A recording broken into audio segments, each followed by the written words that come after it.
In this video, I'm going to show you how I plant spring bulbs. In my previous video, I gave you the how, what, and where about planting, but I didn't actually show you how to do it. And that's what this video is all about. At the end of this video, I'll put a link to my previous video in the top corner, and it'll answer a lot of other questions about planting bulbs that I won't get to in this one. There are 4 basic tools that you can use for planting bulbs. The first one is an old-fashioned tool called a dibdler. I don't have one of those, but I'll put a picture of one up on the screen so you can see what it looks like. It's basically a pointed stick. Now this is okay for small bulbs where you're not going very deep, but for things like tulips and daffodils, it's not really that good unless you have really soft soil. The thing I don't like about a dibdler is that you press it into the ground and give it a wiggle, and what you do is you actually compact the soil right around the bulb where you want it to grow. That doesn't seem to make a lot of sense to me. The other problem with a dibdler is that it's very pointed.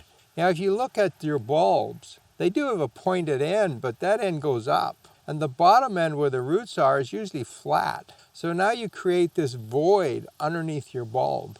It's also not a great tool if you're trying to plant a whole bunch of bulbs in the same spot, because with a dibdler you can only do one at a time. So I think for small bulbs like crocus, it's fine. The other tool that's promoted a lot is the bulb planter. When you see this used in videos, it looks really great. You just push it in the soil, it brings up this cone of soil, gives you a flat bottom, you drop your bulb in, put the soil back, and you're done. The problem is that this tool only works in really nice soil. So if you have soft, fluffy soil, this is a great tool. If you have soil like me, with a lot of clay in it, and a lot of rocks and stones, this thing's impossible to use. I tried one years ago and I just couldn't get into my soil. So I don't recommend that tool either unless you have really nice soil. Then it works quite well. The 2 tools of choice for me is a shovel and a trowel. And I'm going to show you how to use both of those. Now I take bulbs and divide them into 2 groups. We have the small bulbs and the big bulbs. Small bulbs are things like crocus. Some of the allium bulbs are quite small. Anything that's around the size of your thumbnail, that's a small bulb. And I plant those differently than the large ones. Large bulbs are tulips, daffodils. A lot of the alliums are also larger bulbs. And I'm going to show you how to plant both groups of bulbs. Let's go plant some large bulbs. When I'm planting large bulbs like tulips and daffodils, they need to go down about 6 inches, even 8 inches. That's a lot of soil to remove with a small tool like a trowel. So what I like to use is a shovel and a wheelbarrow. The wheelbarrow allows me to go into my garden amongst all the perennials and find a small spot and dig up the soil. I put it in the wheelbarrow. That way I'm not putting the soil on top of other plants.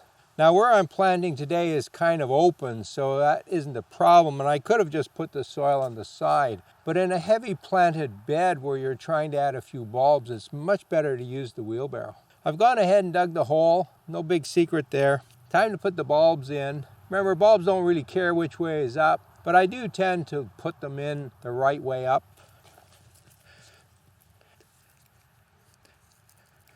A couple inches apart. And when I place them, I give them a little wiggle to try and settle them. You want soil underneath the part that's going to make roots.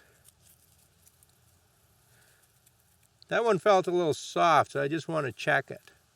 If it's soft, get rid of it, but that's a good bulb.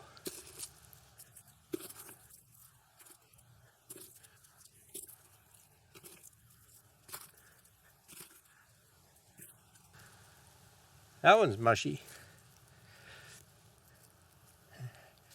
All right, that's about all I can fit in here.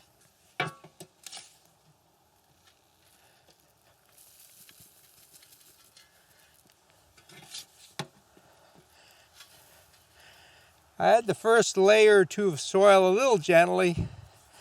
That way I don't disturb the bulbs at all. And after that, you just fill the hole.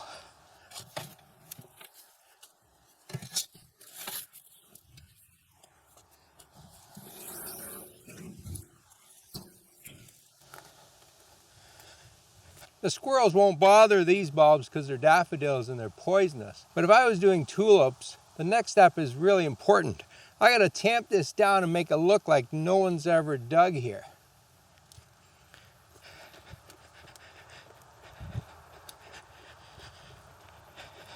I'm not putting my full weight on this foot, but I'm pushing down fairly hard. Then what I'll do is I'll get some mulch and rake it over top. That might fool the squirrels.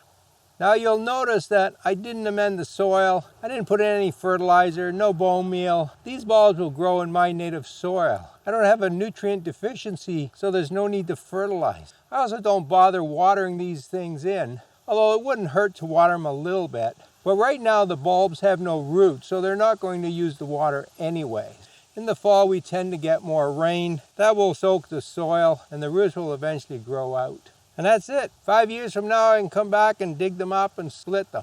That's why bulbs are so great in the garden. So little work. Now you can plant small bulbs the same way as I just showed you for the large ones. But I find it much easier to do them individually because you don't need to bury them very deep. I like to use a trowel for that. Just push it in the soil, lever it back, drop the bulb in,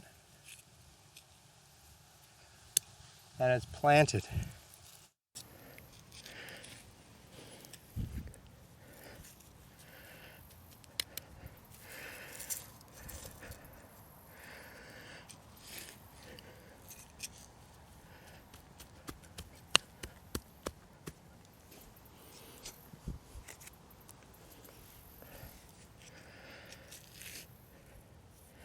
Don't forget to label them. This method also works really well if you're naturalizing the bulbs and you're planting them farther apart.